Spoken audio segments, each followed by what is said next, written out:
பிஸ்மில்லாஹிர் ரஹ்மானிர் ரஹீம். நஹ்மதுஹு வ நுஸல்லி அலா ரசூலிஹில் கரீம். உங்கள் அனைவருக்கும் அஸ்ஸலாமு அலைக்கும் வரஹ்மத்துல்லாஹி வபரகாத்துஹு. கண்ணியத்திற்கும் மதிப்பிற்குரிய சகோதர சகோதரிகளே, நபி ஸல்லல்லாஹு அலைஹி வஸல்லம் அவர்களுடைய தோழர்களான சஹாபாக்கள் செய்த தியாகத்தின் விளைவுதான் இந்த இஸ்லாத்தினுடைய வளர்ச்சியாகும். அந்த அருமை தோழர்களான சஹாபாக்களில் மிக முக்கியமான பங்கை வகிக்கக்கூடியவர்கள் சஅத் இப்னு முஆத் ரலியல்லாஹு தஆலா அன்ஹு அவர்கள். ஹிஜ்ரி 5ஆம் ஆண்டு மதீனத்துடைய மண்ணிலே நடைபெறுவதற்காக ஏற்பாடு செய்யப்பட்ட ஒரு யுத்தத்திற்கான முன்னாயத்தங்களில் ஒன்று ஹிஜ்ரி 5ஆம் ஆண்டு மதீனாவுடைய மத்தியிலே நபித்தோழர் சல்மானுல் ஃபாரிசி ரலியல்லாஹு அன்ஹு அவர்களுடைய ஆலோசனையின் பிரகாரம் அகழ் தோண்டப்படுகிறது. அந்த ஹந்தக் என்று சொல்லக்கூடிய அந்த இடத்தில் அகழ் தோண்டப்பட்டதற்கு பலவாறான சஹாபாக்கள் தங்களுடைய அர்ப்பணிப்பின் உச்சத்தை இஸ்லாத்திற்காக அர்ப்பணித்திருந்தார்கள். அல்லாஹு தஆலா முஸ்லீம்களுடைய கையிலே பாரிய வெற்றி வாகையை சூடக்கூடிய ஒரு பாக்கியத்தை அல்லாஹ் கொடுத்திருந்தான். முழு முஸ்லீம் சமூகமும் மதீனாவிலே ஆனந்தத்தில் இருக்கக்கூடிய அந்த காலகட்டத்தில் ஒரு நாள் பொழுது நபிகள் நாயகம் ஸல்லல்லாஹு அலைஹி வஸல்லம் அவர்கள் தொழுகை முடித்த அருமை தோழர்களான சஹாபாக்கள் ஒவ்வொருவரையுடைய முகத்தையும் பார்த்து கொண்டே வருகிறார்கள். தன்னுடைய நெருக்கமான தோழர் சஅத் இப்னு முஆத் ரலியல்லாஹு தஆலா அன்ஹு அவர்களை பள்ளியிலே காணவில்லை. தன் தோழர்களிடத்தில் அவர்கள் பற்றி விசாரிக்கிறார்கள். அனைத்து தோழர்களும் நபிகளாரிடத்திலே சொன்னார்கள், நபியே நாயகமே, அகழ் தோண்டியதன் காரணமாக சஅத் இப்னு முஆத் ரலியல்லாஹு தஆலா அன்ஹு அவர்கள் நோய்வாய்ப்பட்டு எழுந்து மஸ்ஜிதுக்கு வர முடியாத நிலையில் தன்னுடைய வீட்டிலே படுத்து கொண்டிருக்கிறார் என்ற செய்தி நபிகளாருடைய செவிக்கு எட்டுகிறது. உடனே நபிகளார் ஸல்லல்லாஹு அலைஹி வஸல்லம் அவர்கள் எழுந்தார்கள். சில தோழர்களை அழைத்து கொண்டு தன் தோழரை நலம் விசாரிக்க வருகிறார்கள். சஅத் இப்னு முஆத் ரலியல்லாஹு தஆலா அன்ஹு அவர்கள் நபிகளாரை கண்டு அழ ஆரம்பிக்கிறார்கள். இந்த சஅத் இப்னு முஆத் ரலியல்லாஹு அன்ஹு அவர்கள் நோய்வாய்ப்பட்டு கடுமையான வலியோடும் வருத்தத்தோடும் தன்னுடைய இல்லத்தில் இருக்கிற நிலை கண்ட நபிகளார் ஸல்லல்லாஹு அலைஹி வஸல்லம் அவர்கள், அல்லாஹும் இஷ்ஃபி சஅதன், அல்லாஹும் இஷ்ஃபி சஅதன், யா அல்லாஹ் இந்த சஅதுக்கு உடல் ஆரோக்கியத்தை கொடுப்பாயாக, இந்த சஅதுடைய நோயை குணமாக்குவாயாக என்று துஆ செய்து, லா பஅஸ தஹூருன் இன்ஷா அல்லாஹ், கவலைப்படாதீர்கள், உங்களுக்கு வந்திருக்கிற நோய் இலகுவானது தான், அல்லாஹு தஆலா இலகுவாக்குவான் என்று அவர்களுக்காக இறைவனிடத்தில் பிரார்த்தித்துவிட்டு ஆறுதலான சில வார்த்தைகளை சொல்லிவிட்டு நபிகளார் ஸல்லல்லாஹு அலைஹி வஸல்லம் அவர்கள் தன்னை சூழ இருந்த சஹாபாக்களிடத்திலே பார்த்து சொன்னார்கள், இந்த சஅதுடைய முகத்தை எப்போதும் நான் பார்க்க வேண்டுமென்று என்னுடைய மனம் விரும்புகிறது. நான் இவரை நலம் விசாரிக்க வேண்டுமென்று விரும்புகிறேன். மதீனாவுடைய எல்லையிலே அவருடைய வீடு இருப்பதனால் வந்து செல்வது எனக்கு சிரமமாகி இருக்கிறது. எனவே என்னுடைய மஸ்ஜிதுக்கு பக்கத்தில் இவருக்கான ஒரு கூடாரத்தை அமைத்து அந்த இடத்தில் இவரை கொண்டு வந்து தங்க வையுங்கள். எப்போதெல்லாம் அவரை பார்க்க வேண்டுமென்று என்னுடைய மனம் விரும்புகிறதோ அப்போதெல்லாம் நான் அவரை நலம் விசாரிப்பேன், அவரை பார்ப்பேன் என்று தன்னுடைய எண்ணத்தை தன் தோழர்களிடத்திலே சொல்லுகிறார்கள்.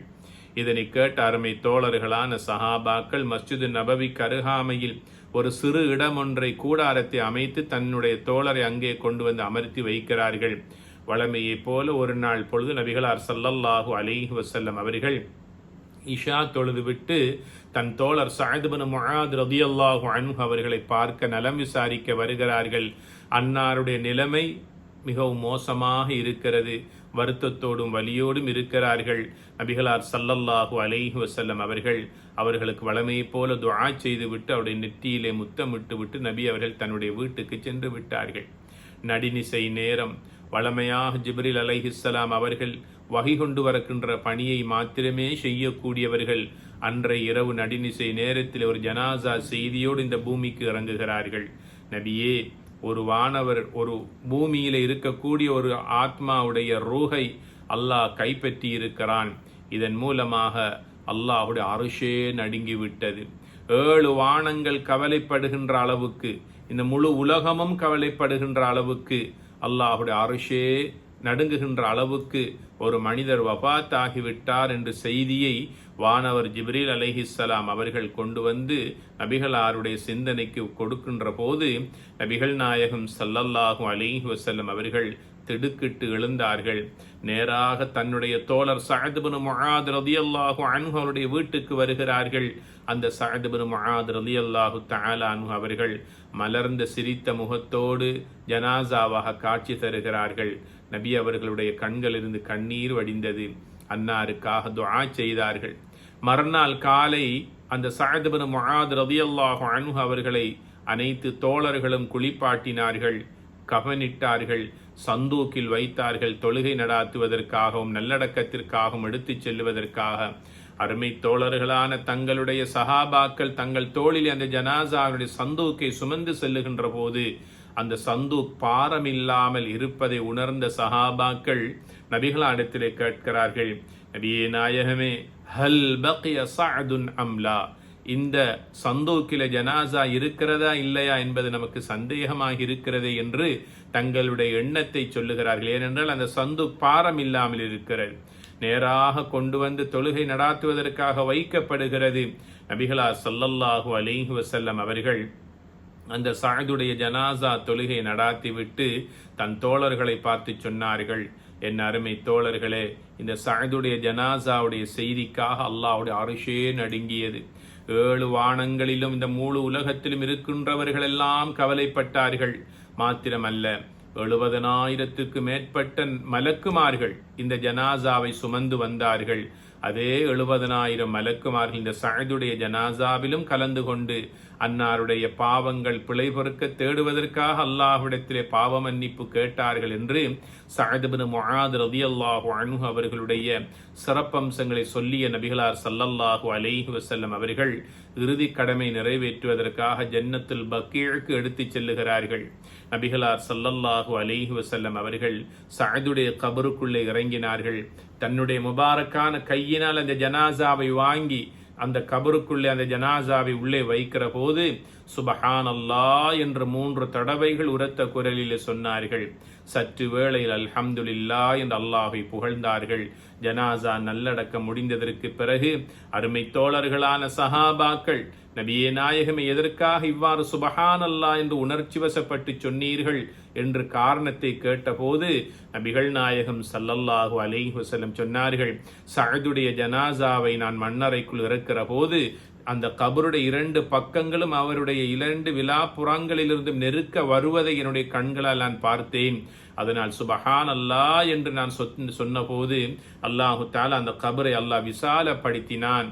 அதற்காக அல்ஹம்துலில்லாஹ் என்று நான் அல்லாஹ்வுக்கு நன்றி செலுத்தினேன் என்று சொல்லிய நபிகளார் ஸல்லல்லாஹு அலைஹி வஸல்லம் அவர்கள், மண்ணறை என்பது கபருடைய வாழ்க்கை என்பது 2 விரல்களும் ஒன்றோடு ஒன்று இணைகின்ற அளவுக்கு ஒரு மனிதனுடைய 2 விலா எலும்புகளையும் கபரு நெருக்கும். அவ்வாறு நெருக்குவதிலிருந்து ஒரு மனிதனை அல்லாஹ் பாதுகாப்பதாக இருந்தால் இந்த சஅதை அல்லாஹ் பாதுகாத்திருப்பான்.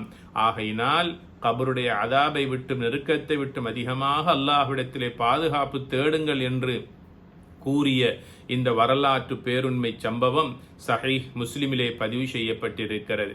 ஆம், சஅத் இப்னு முஆத் ரலியல்லாஹு அன்ஹு அவர்கள் வஃபாத் ஆகின்ற போது அவருடைய வயது 36. 30வது வயதிலே இஸ்லாத்திற்குள் நுழைகிறார்கள். 6 வருடங்கள் மாத்திரமே அவர்கள் முஸ்லீமாக வாழ்ந்தார்கள். அந்த 6 வருட இஸ்லாத்திலே அசைக்க முடியாத ஈமானுடைய உயர்ச்சியை உணர்வை அவர்கள் பெற்றிருந்தார்கள். அதன் காரணமாகத்தான் அல்லாஹ்வுடைய அர்ஷே நடுங்கியது. 70,000க்கு மேற்பட்ட அல்லாஹ்வுடைய மலக்குமார்கள் இந்த சஅதுடைய ஜனாசாவிலே கலந்து சிறப்பித்திருக்கிறார்கள் என்ற ஒரு பேருண்மை இந்த ஹதீஸின் மூலமாக நாங்கள் விளங்கிக் கொள்ளுகிறோம். ஆக எத்தனை வருடங்கள் நாம் முஸ்லீமாக வாழ்கிறோம் என்பதல்ல முக்கியம், நம்முடைய ஈமான் உறுதியாக இருக்கிறதா, நமக்காக அல்லாஹ்விடத்திலே பிரார்த்திக்கக்கூடிய மலக்குகள் எங்களுக்காக ஆஜராகக்கூடியவர்கள் இருக்கிறார்களா, எம்முடைய செய்தியை கேட்டு நமக்காக துஆ செய்யக்கூடிய நம் ஜனாசாவிலே கலந்து கொள்ளக்கூடிய நன்மக்களை நாம் உருவாக்கி இருக்கிறோமா என்பதை இந்த வரலாற்று பேருண்மையிலிருந்து நாம் படிப்பினையாக பெற்று சிறந்தவர்களாக வாழ்வோம். வாழ்க்கை என்பது இந்த உலகத்தோடு மாத்திரமல்ல, மறுமையுடைய வாழ்வே நிரந்தரமானது. அந்த நிரந்தர வாழ்வுக்காக இந்த உலக வாழ்க்கையை நாம் அர்ப்பணிப்போம். அல்லாஹ்வுக்காக வாழ்வோம். மக்கள் மனங்களில் இடம் பிடிக்கின்ற அளவுக்கு வாழ்ந்து எல்லாம் வல்ல இறைவனுடைய திருப்தியையும் உன்னத சுவனபாக்கியத்தையும் பெற்றுக்கொள்வோமாக. வஸ்ஸலாமு அலைக்கும் வரஹ்மத்துல்லாஹி வபரகாத்துஹு.